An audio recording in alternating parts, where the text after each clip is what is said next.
이 주제는 제가 실제로 전라북도에 있는 소프트웨어 기업들을 다니면서 컨설팅하고 테스팅했을 때 같은 고민을, 같은 문제점을 가지고 계시더라고요. 기업분들이. 그래서 그거를 이렇게 해결하면 좋지 않을까 해서 지금 계속 추진하고 있는 사례입니다. 항상 이 서두에 설명드리는 건데, 왜냐하면 저도 이게 살면서 이런 일을, 좀 다양한 일을 이렇게 겪으면서 진짜 미래는 불확실한 위에다 라고 생각하거든요. 제가 살면서 코로나라는 것을 겪게 되고, 특히 또 챗GPT라는 게 또 나와서 또 세상을 또 놀래키고 있죠. 이런 시대에 살고 있구나 라고 생각이 듭니다. 개발 쪽에도 마찬가지. 아마 소프트웨어 개발 쪽도 시대 흐름에 따라서 굉장히 빨리 기술도 다양해지고 비즈니스도 빨라지면서 개발에 대한 여러 가지 방법론이나 도구, 기술 이런 것들이 굉장히 빨리 변하고 있습니다. 그래서 주로 코로나 이후에는 대부분 개발이 원격 근무로도 많이 하고 있고요. 실제로 비용을 줄이기 위해서 자동화를 많이 도입하고 있는 추세입니다. 그리고 에자일은 80년도 이후로 굉장히 아직까지도 에자일에 대한 원칙이라는 게 중요시되고 있고, 요즘 개발자가 워낙 또 귀하다 보니까 노코드, 로우코드라고 어떻게 하면 개발자를 좀 적게 쓰면서 좀 빨리 서비스를 개발하는 방법이 없을까라고 해서 작년부터 굉장히 또 대두되고 있는 기술입니다. 서두에 말씀드렸다시피 제가 주로 하는 게 기업을 방문합니다. 방문하면 이제 대표님도 만나고 개발 쪽에 있는 개발자들도 만나고 얘기를 하다 보면 항상 동일한 문제점을 가지고 계십니다. 그래서 그 사례를 몇 개 소개시켜 드리겠습니다. A라는 기업인데요.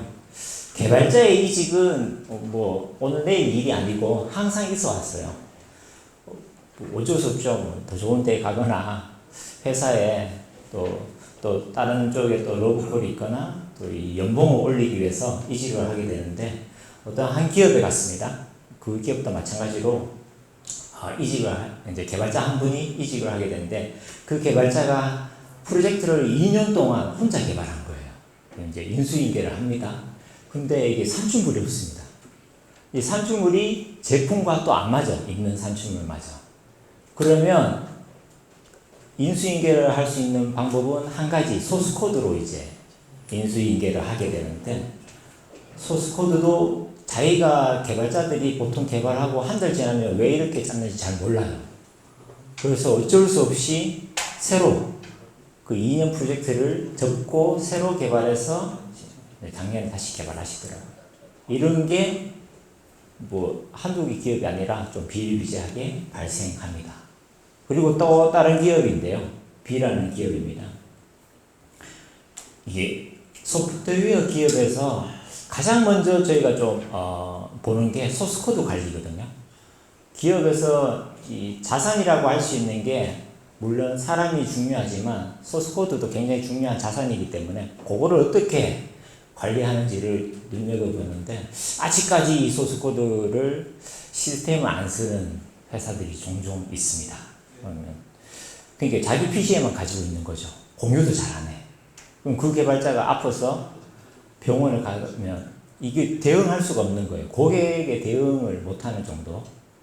아니면 그 개발자가 앙심을 품고 회사를 떠나게 되면 회사도 같이 접게 됩니다. 이런 경우도 있었고요. C라는 기업은 이제 유지보수라는 걸 보통 많이 하는데요. 소프트웨어는 개발이 끝나고 고객에게 넘겨지고 이게 끝나는 게 아니에요. 계속 지속적으로 관리해주고 유지보수를 하는데, 이것도 마찬가지로 개발자들이 계속 바뀐단 말이죠. 그러면 새로운 신규 개발자들이 왔을 때 인수인계를 받고 유지보수를 해야 되는데, 이게 마찬가지로 코드 분석이 어려운 거예요. 그리고 관련 산출물이나 그런 것도 부족하고, 그래서 요구사항을 제대로 처리하지 못해서 고객들로부터 원성을 듣는 경우가 잦더라. 이런 경우가 있고, 마지막 사례인데요. 산출물을 만들어. 왜냐하면 대부분 기업들이 정부 과제로 개발하는 경우, R&D로 개발하는 경우가 많습니다. 그럴 경우에 어쩔 수 없이 산출물을 만들어요. 그런데 나중에 그거를 사용하려고 보면 이게 제품화가 안 맞습니다. 괜히 만든 거죠. 그래서 이게 계속 쌓이면 자산이 됩니다. 기업에. 그래서 소프트웨어 기업의 가장 큰 이점인 옛날에는 1년 전에는 이거를 개발하기 위해서는 한 2년 정도 걸렸어. 기간이. 그런데 이런 자산이 쌓이면 뭐 6개월에도 가능하게 만들 수가 있거든요. 그게 이점인데 이게 제대로 안 되면 그게 어렵습니다. 이런 공통적인 문제점을 가지고 있어요. 대부분 기업들이. 그래서 어느 날 고민을 했습니다. 어떻게 하면 이 공통적인 문제를 좀 해결해 드릴 수 있을까라고 해서 요거 좀 괜찮겠네라고 해서 이제 설명드린 게 바로 프로세스 오늘 주제고요. 그 전에 이제 먼저 좀 현황을 좀 먼저 보겠습니다. 전라북도뿐만 아니라 저희 대한민국의 소프트웨어 기업의 규모들 그리고 세계는 좀 국외 세계는 좀 어떠한지 딱 보니까 가장 따끈한 자료를 이제 찾았었는데 그 대부분 소규모 기업이더라. 99%가 0에서 49명 이하. 그리고 국내에도 통계청 자료인데요.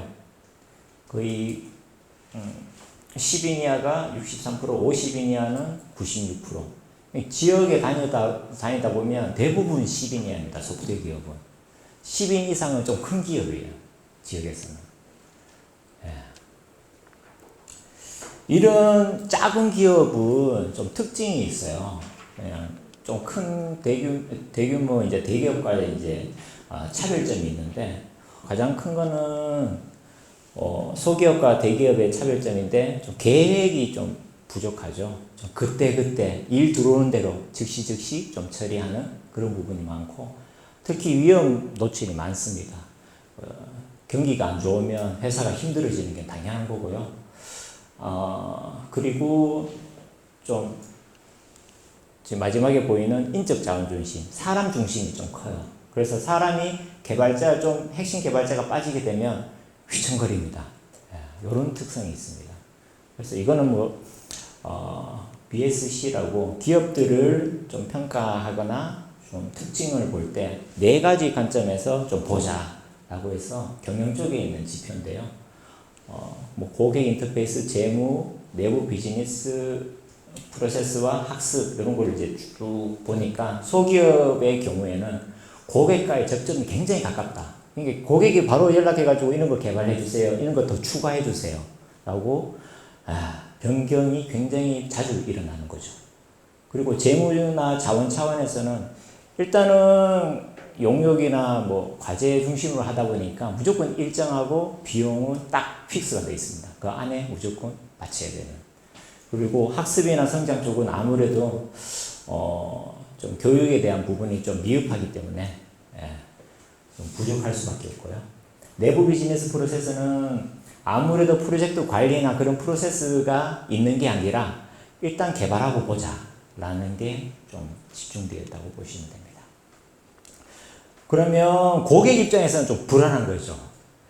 지역의 관공서나 지역의 혁신기관들 그리고 다른 소프트웨어 기업들한테 이제 일을 주면 이 회사가 작다면 이게 신뢰하기가 좀 힘들거든요. 과연 이걸 개발할 수 있을까라는 고객이 무조건 고민부터 시작합니다. 근데 일단은 개발을 해놓고도 또 고민을 하는 게 이게 유지보수를 계속해야 하는데 회사가 없어지지 않을까 그런 거에 대한 고민. 개발사 같은 경우에는 우리 회사가 계속 살아남을 수 있을 것인가 비즈니스에 대한 고민들이 있을 수밖에 없습니다.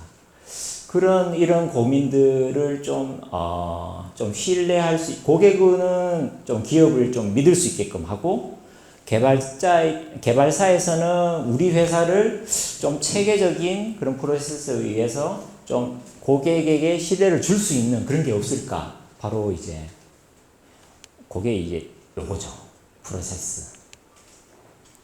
프로세스는, 좀 간단하게 설명드리면, 정해진 목적 달성 위해 수행되는 일련의 스텝, 활동, 어떤 일을 할 때 우리가 보통 진흥원이나 TP에서 일을 하시면 문서 작성하지 않습니까? 어떤 장비만 구매하더라도 계획부터 하잖아요. 계획하고 장비 구입하고 결과 보고하고 검수하고 나중에 지출까지. 그게 프로세스거든요. 개발도 그냥 막 코딩부터 안 해요. 그런 프로세스가 있단 말이죠. 그런데 회사마다 프로세스가 다 있지만 지금까지는 구두로 아니면 그런 경험으로 이렇게 전해지지만 좀 요거를 문서화하고 시스템화하면 누가 어떤 개발자가 들어오든지 떠나든지 어느 정도 안정된 소프트웨어 개발을 하지 않을까.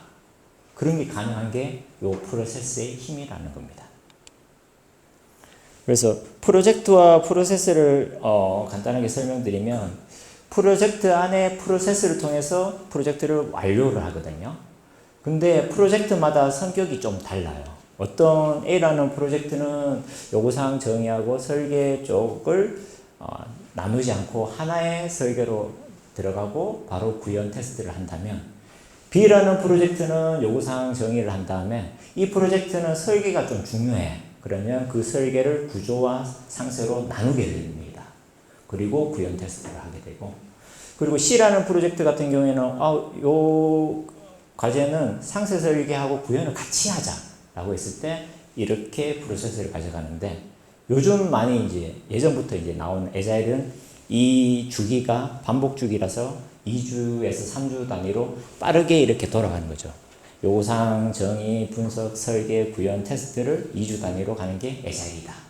그래서 공통적인 부분은 딱 나눠져 있어요. 요구사항 무조건 정의를 해야 돼. 왜냐하면 내가 뭘 만들어야 될지 알아야지 개발을 하잖아요. 그게 요구사항 정의거든요. 그래서 이런 식으로 하더라. 왜 프로세스가 필요한지 우리가 이제 전쟁에서도 돌격 앞으로 하면 다 이 병사들이 이 장군의 말을 듣고 앞으로 진격을 해야 되거든요. 개발도 마찬가지입니다.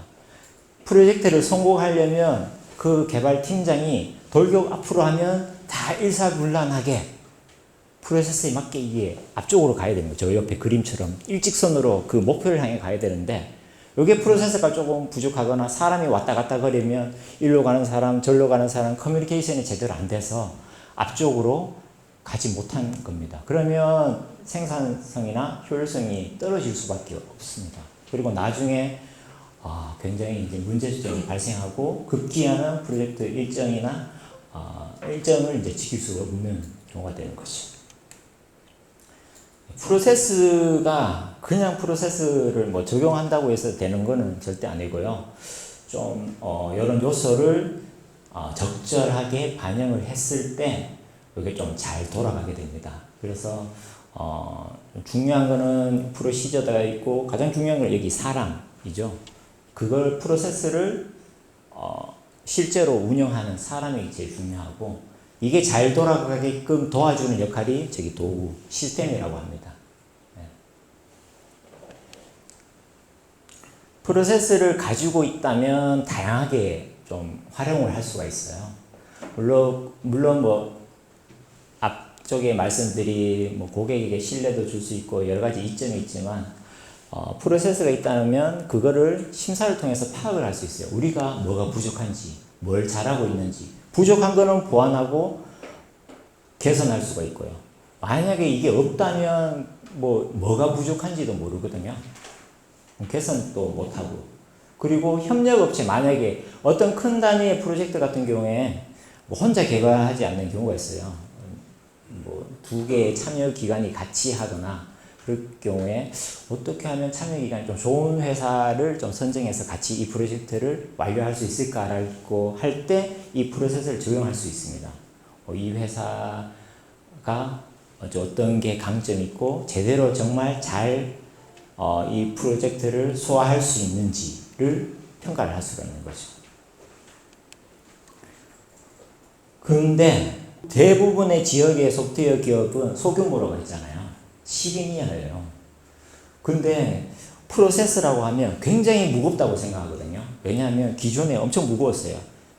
그 프로세스가 만들게 된 태생이 원래 국방, 산업 인명피해, 재산 이런 거 소프트웨어 코드 한 줄 잘못됐다가 그렇게 이제 막 비행기가 막 추락하고 우주 왕복선이 폭발하고 이런 경우가 많기 때문에 거기에서 프로세서가 출발했기 때문에 무거울 수밖에 없습니다. 근데 지역에는 대부분 소규모라고 했잖아요. 기존에 있는 이 프로세서는 안 맞는 거죠. 너무 무거워서. 그래서 그동안 수많은 기업들이 프로세스나 품질은 좀 뒷전에 있었습니다. 그런 니즈를 발견한 거죠. 원래는 해야 될 건데 그런 기존의 표준의 그 프로세스 표준의 한계 때문에 못했다면 라이트한 가벼운 프로세스가 있다면 충분히 가능하겠구나. 작은 기업도 좀 체계적으로 개발이 가능하겠구나. 그런 문제점을 해결해 나갈 수 있겠구나 생각을 하게 됩니다. 이게 CMMI인데 엄청 무겁습니다. 저도 스파이스도 마찬가지고요. 저도 SP 인증 심사원으로 1년에 한 번씩은 심사하러 가는데 4일 동안 3명의 심사원이 가는데 그것도 시간이 부족할 만큼 엄청 무겁습니다. 해야 될 게 너무 많고 만들어야 될 산출물이 너무나 많은 거죠. 실제로 방법론이나 그런 거에 따라서 해야 될 액티비티가 이 수인데요. 기존에는 이렇게나 많이 해야 된다면 대부분 기업에서는 개발하기도 바쁜데 저런 많은 산출물이나 많은 과정을 거칠 수가 없다는 거예요. 인력은 한정되어 있기 때문에. 그래서 점점 더 애자일이 이렇게 좀 뜨는 이유가 뭐 산출물 안 만들면 된대, 뭐 좀 가볍대, 예. 그런 거에 대해서 좀 많이 혹해서 하는데 만들어야 되긴 만들어야 됩니다. 예. 문화가 더 중요하고요. 그래도 많이 줄어든 게 그런 쪽이죠. 이제 VSE 표준이 이제 필요하다, 예, 그렇게 느꼈고요. 꼭 이 표준뿐만 아니라 표준 기반의 프로세스가 필요하고 그걸 기반으로 나중에는 인증까지 주면 어떨까라고 생각했습니다. 왜냐하면 작은 기업은 고객에게 신뢰를 얻기 위해서는 뭐라도 좀 있어야 되거든요. 그럴 때 라이센스가 좀 효과를 발휘하게 되더라라는 거죠. 그래서 프로세스를 잘 구축하게 되면 처음에 제가 말씀드린 그 문제점이 좀 효과를 얻지 않을까, 해결되지 않을까. 개발자가 떠나든 새로운 신규 개발자가 오든 고른 품질의 프로젝트가 수행이 가능하게끔, 그리고 유지보수도 효율적으로 계속 지속 가능하게, 그리고 그게 다 잘 됐을 때 이 작은 기업도 지속 가능한 비즈니스가 될 거다라는 구축 효과를 노리고 준비를 하게 된 겁니다. VSE 표준하고 이제 표준에 대해서 잠시 이제 설명드리겠습니다. VSE라고 하면 Very Small Entity, 25인 이하의 조직, 뭐 기업, 그리고 뭐 디파트먼트, 프로젝트 규모, 뭐 하여튼 25인 이하를 말하는 겁니다. 그래서 그거에 맞는 표준이 있어요. 국제 표준입니다. ISO IC 29120이라는 표준이 있었습니다. 표준이 좀 라이트해요. 그래서 두 가지 프로세스가 있는데요. 소프트웨어 관리 쪽 프로세스가 있고요. 프로젝트 관리 쪽, 그리고 저 옆에는 개발 쪽의 프로세스, 그렇게 두 가지가 있습니다. 그래서 그 두 개를 기반으로 관리할 수 있게 표준 프로세스를 만들었습니다. 그게 29110이고요. 실제로 표준 세트를 보면 굉장히 많습니다. 네, 많지만 눈여겨볼 거는 이 표준에서 제공하는 프로파일이라는 게 있는데요. 이런 규모의 기업이라면 이 정도는 해야 되지 않을까라는 그런 활동에 대한 모음이라고 보시면 돼요. 이 정도 최소한. 그래서 그 총 4단계가 있습니다. 프로파일이. 엔트리, 베이직, 인터미디에이트, 그리고 어드밴스드 과정까지 그렇게 총 4가지가 있고요. 저희가 지금 초점 맞추고 있는 거는 좀 베이직에 맞춰 가고 있습니다. 프로파일별 뭐 산출물이나 태스크 수는 좀 넘어가도록 하겠습니다. 요거를 이제 가지고 실제로 인증까지 주는 활용하는 나라에서 이런 나라가 있습니다. 처음 태국에서 출발했다고 하거든요. 이 표준이. 그래서 거기 태국에서는 실제로 이 표준을 가지고 인증서를 주고 있습니다.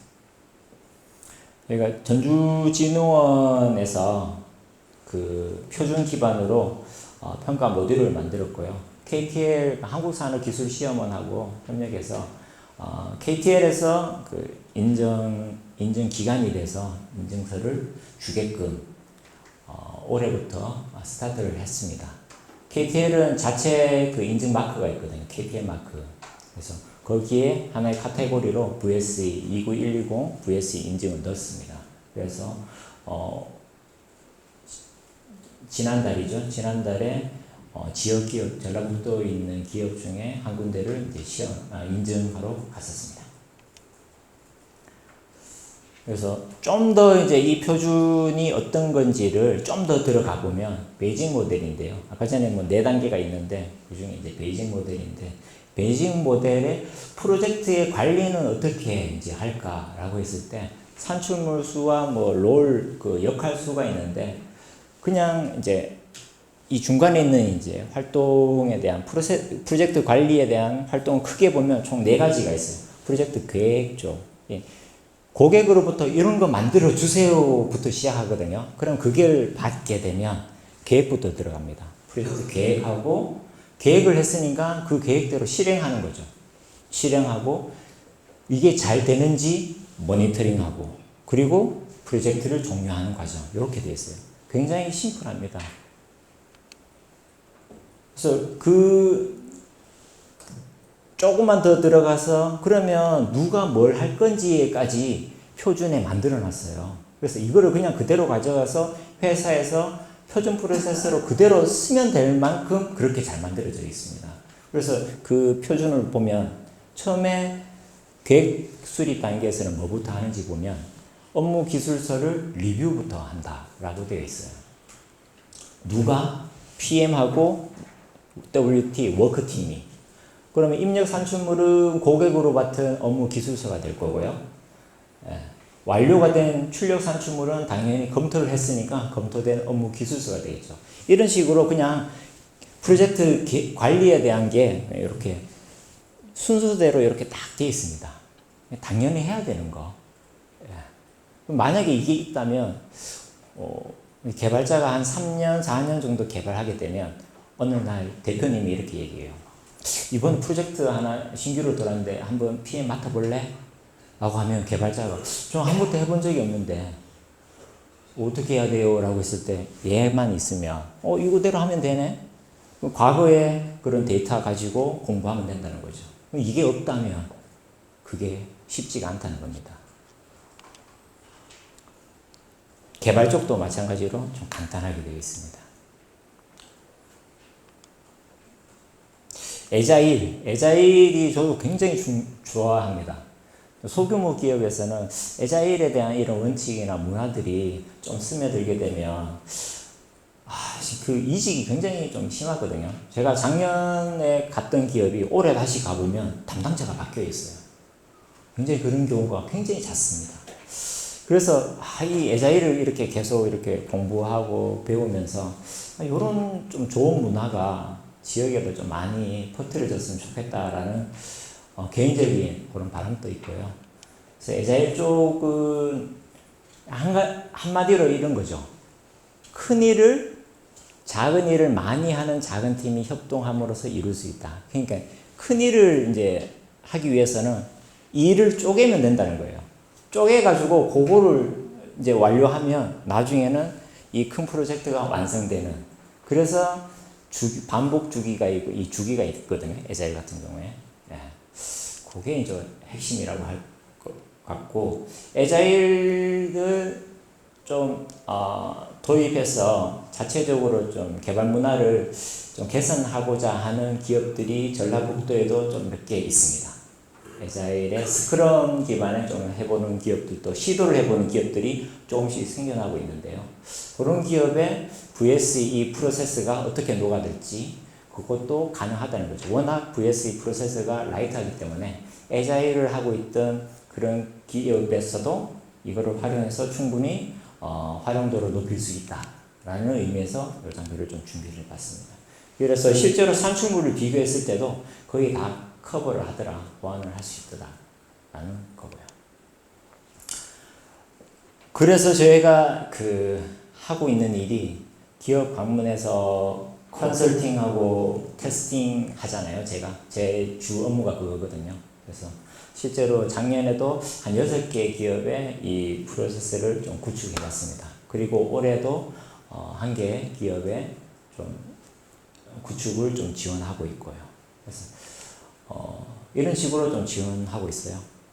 저희가 이제 필요하신 기업분들한테 이제 신청서 접수를 받고 저희가 나갑니다. 그래서 갭 분석이라는 걸 해서 무엇을 잘하는지 못하는지를 분석을 합니다. 그래서 진단 보고서를 이렇게 제공해 드리면서 부족한 부분은 이 VSE 표준 기반에 의해서 좀 보완하라고 하시고, 그리고 잘하는 거는 그냥 그대로 계속 하라고 하면 되기 때문에요. 그래서 그런 가이드, 그리고 산출물이 없다면 표준 기반에 만들어 놓은 산출물 양식이 있습니다. 그런 것도 제공해 드리기도 하고, 프로세스가 굳이 필요하냐라고 하는 개발자분들도 많아요. 그래서 그런 분들한테는 필요하다라고 이제 프로세스 교육도 제가 직접 하고 있고요. 그래서 이제 이렇게 지속적으로 지원하고 있습니다. 기대 효과는 일단 진흥원이나 전북 TP, 전남 TP, 전남 진흥원도 마찬가지. 이 진흥원 TP의 역할이 지역에 있는 기업들 잘 되라고 도와주는 거잖아요. 이 기대 효과도 기업이 잘 됐으면 좋겠다는 그런 취지에 의해서 이 프로세스도 만들고 인증까지 추진하고 계속 기업분들한테 컨설팅 해드리고 지원해드리고 있습니다. 그래서 이런 고민들, 유사한 고민들을 좀 최소화하기 위해서 최소화하라고 좀 지원해드리고 있습니다. 저희가 품질 사업 간단하게 이제 설명드릴게요. 품질 사업, 제가 맡고 있는 품질 사업이 나이파 사업입니다. 정보통신산업진흥원 사업이고 2011년도부터 지금까지 굉장히 오래된 사업이에요. 저는 2015년도에 이제 시작해서 이제 8년차인데 여기 주로 핵심으로 지원해 주는 게 컨설팅하고 테스팅입니다. 아까 전에 TTA에서 오셨는데 저희도 GS 인증 컨설팅도 직접 해드리고 제품을 GS 인증 평가 모듈 기반으로 직접 테스팅까지 해드리고 결함 보고서도 내드립니다. 다양한 컨설팅, 테스팅을 지원해드리고 있고 교육도 주기적으로 진행하고 혁신 네트워크라고 이제 지역의 개발자분들 모시고 워크숍이나 포럼 다양한 거를 또 운영하고 있습니다. 감사합니다.